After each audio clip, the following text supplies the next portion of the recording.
먼저 상법 최신 중요 판례 5개년 모음부터 보도록 하겠어요. 사실 이거는 그 연대 로스쿨의 김홍기 교수님께서 선정해 주셨는데 사실 내용 정리가 너무 잘 돼 있어가지고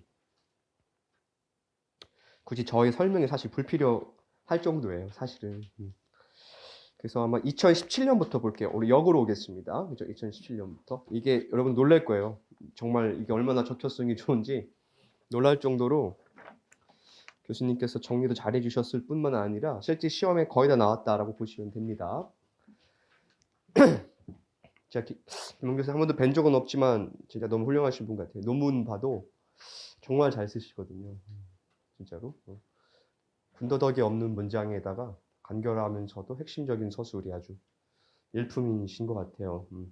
약간 서홍렬 교수님 닮은 것 같고 모욕인가? 보면 2017년 중요 판례 로마자 1 주식 질권 설정 계약에 포함된 유질 약정이 상법 제59조에 따라 유효하려면 질권 설정자가 상인이어야 하는가? 이거 변시에 그대로 나왔죠. 그죠? 변시에 그대로 출제되지 않습니까? 사례형에 그죠? 10점짜리인가요? 그죠? 바로 출제가 됐었습니다. 그래서 원고는 피고 회사의 대표 이사이자 1인 주주입니다. 원고는 A은행에 대한 피고 회사의 채무를 담보하기 위하여 자신의 주식의 근질권을 설정하였는데 해당 질권 설정 계약에는 채권 회수를 위하여 주식을 처분할 수 있다는 유질 약정이 포함되어 있었습니다.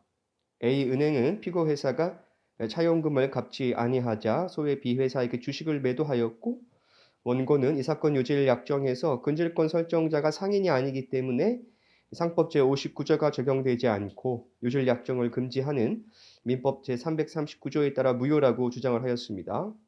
우리 판례 질권 설정 계약에 포함된 유질 약정이 상법 제59조에 따라 유효하기 위해서는 질권 설정 계약이 피담보 채권이 상행위로 인해서 생긴 채권이면 충분하고 질권 설정자가 상인이면 아니어야 된다. 이거는 우리 변시에 나왔어요. 이미 사례형 문제에.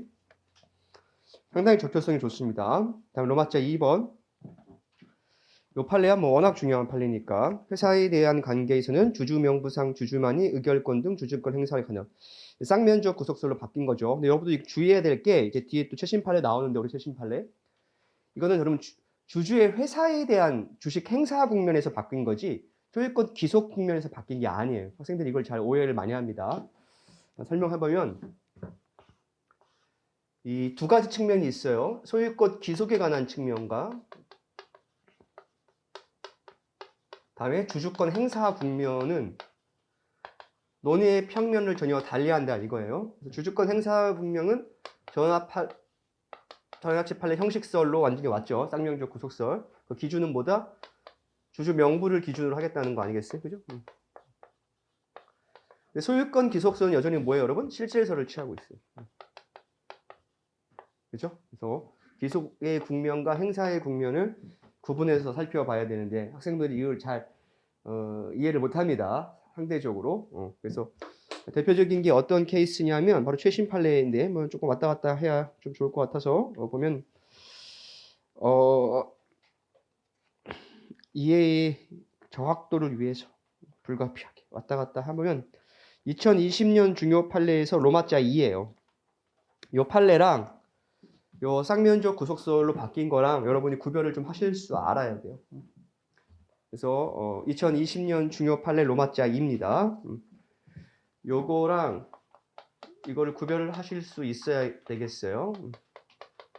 학생들이 워낙 이것만 알아가지고 이거를 정확히 모르는 경향이 있고 사실 이 부분이 출제된 게 바로 뭐예요? 11회 변시 민기록 마지막 문제. 주주권 확인에 관한 문제. 이 부분이 출제가 됐죠. 그 부분에서는. 그죠? 기억이 안 나?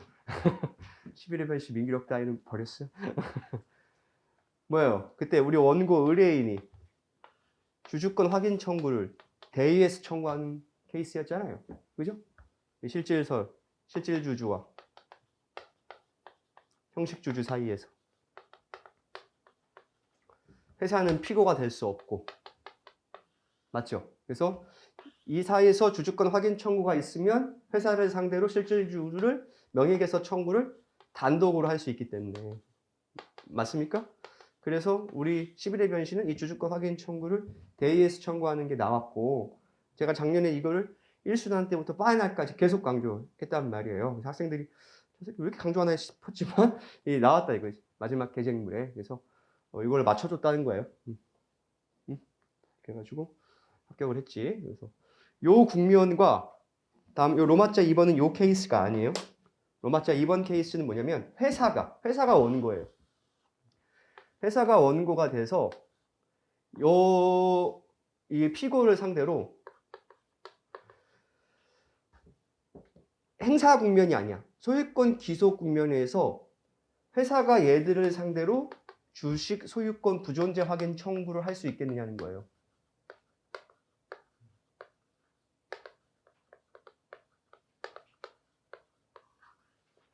정답은 오케이 할 수 있어.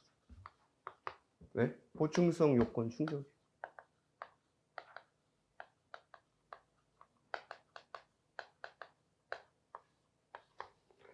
판례를 보면 볼게요. 로마자 2 주주 명부상 주주가 주주권의 귀속 봐봐 동그라미 귀속을 다투는 거죠. 행사를 다투는 게 아니야. 그죠? 귀속을 다투는 경우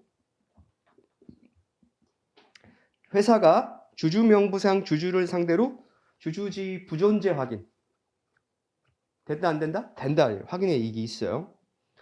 그래서 보면은 피고는 소의 일리와 함께 원고 회사를 설립하면서 2,000주를 인수하였으나 다른 투자자에게 배정될 8,000주까지 합쳐서 피고 명의로 주식을 보유하는 것으로 주주 명부에 기재했는데 그 후 투자 과정에서 분쟁이 발생하자 원고 회사는 피고가 주주 명부에 주지로 기재되었음을 기하로 여전히 이 사건 주식의 주주라고 참칭한다는 이유로 피고는 주주가 아니라는 확인해소를 제기하였고 판결 루지 상법상 주주 명부의 기재를 회사의 대항 요건으로 정하고 있을 뿐 주식 이전 효력 발생 요건으로 정하고 있지 않으므로 명의개소가 이루어졌다고 해서 밑줄 무권리자가 주주가 되는 것도 아니고 명의개소가 이루어지지 않았다고 해서 주주가 그 권리를 상실하는 것도 아니죠.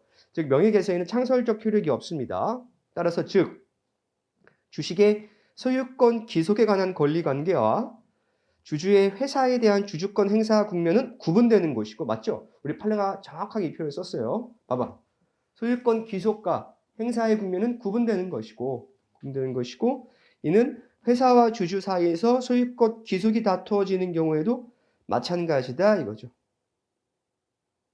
됐습니까? 그래서 해설을 보면 아까 봤던 그 2017년 전화비채 판결은 회사에 대한 주주권 동그라미 행사를 위해서 그죠? 행사를 위해서 주주 명부 명의개수가 필요함을 분명히 하였으나 동그라미 귀속 문제에 대해서는 언급하지 않았는데 대상 판결은 소유권 귀속에 관한 문제와 행사의 국면은 서로 분리됨을 분명히 하고 있고 이 부분이 아직 출제가 안 됐어요. 그러니까 우리 변시에 나올 가능성은 매우 높다 이거지. 처음 보는 듣는 듯한 표정을 지으면 어떡해? 왜 이러지? 당황스러운데?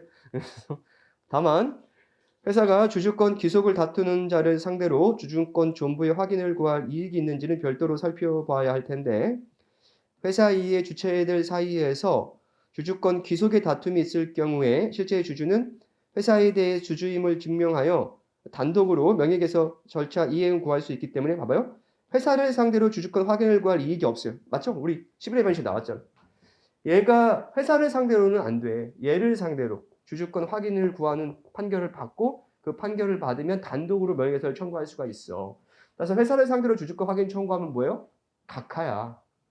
보충성 요건 불필요 각하라고. 근데 역은 된다고. 회사가 얘를 상대로. 왜? 회사는 다툴 수 있는 방법이 없거든. 그래서 보면 만일 실제 주주가 적극적 권리 행사를 하지 않는다면 회사가 주주 명부상 주주를 상대로 주주의 지위를 다툴 확인의 이익이 인정될 수도 있기 때문이다. 이 사건에서 회사가 주주 명부상 주주를 상대로 주주권 부존재 확인을 구하는 것은 정확히 교수님이 얘기했죠. 행사의 문제가 아닌 보다 귀속에 관한 문제이기 때문에 주주 명부상 주주를 반드시 주주로 인정할 필요가 없고 잘 봐요. 그러니까 주주 명부가 여러분 봐봐. 예로 되어 있다 하더라도 실질적 주주는 얘일 수 있어. 명예개수에 창설적 효력이 있는 것이 아니기 때문에 그죠? 주주 명부는 이관형 이름으로 되어 있지만 뭐 실질 주주는 다른 사람 명의로 돼 있다. 그러면은 법원은 이 실질적 소유권 기승 관계를 다퉈서 얘에게 소유권이 존재하지 아니함을 확인한다는 판결을 내릴 수가 있어요. 이거는 뭐다 지금? 귀소에 관한 측면이야. 행사에 관한 측면이 아니라고. 이걸 학생들이 이해하지 못해가지고 막 테니스에 설명할 때 막 혼자 흥분해가지고 막 열이 막 얼굴이 빨개져가지고 나한테 막 이해 못한다. 잘못 가르쳐주고 있다고 말인 거죠. 어떻게 해야 되죠? 와슈라이드죠, 와슈라이드. 나는 난감하다 이거지. 다르다고. 나의 개인적 사견이 아니고 받아들이면 되는데 본인이 못 받아들이는 거. 어려운 거예요. 어려운 겁니다. 그래서 보면 주주명부상 주주인 피고의 주주권 행사를 저지하고 필요한 조치를 취할 이익이 있다고 인정하였다. 됐어요? 여기 얼마큼 중요한지 알겠죠? 학생들이 다시 돌아오면 2017년에서 이 로마자 2번 판례를 모르는 수험생은 없어요. 제가 봤을 때 대한민국에서. 근데 이거를 정확하게 이해하는 학생은 없어요. 그래서 2019년 판례에서 2020 가장 중요한 판례입니다. 제 생각엔 작년에 이 부분을 연습시키면서 이 부분을 연습시켰단 말이에요. 그래서 요번이 딱 나왔어요. 여기 11회 민기록에 딱 나왔어요. 마지막 개정물로. 그래서 학생들이 잘 풀어줬다고 요거를. 왜냐면 이것까지 준비시켜놨으니까 이건 좀 쉬웠지.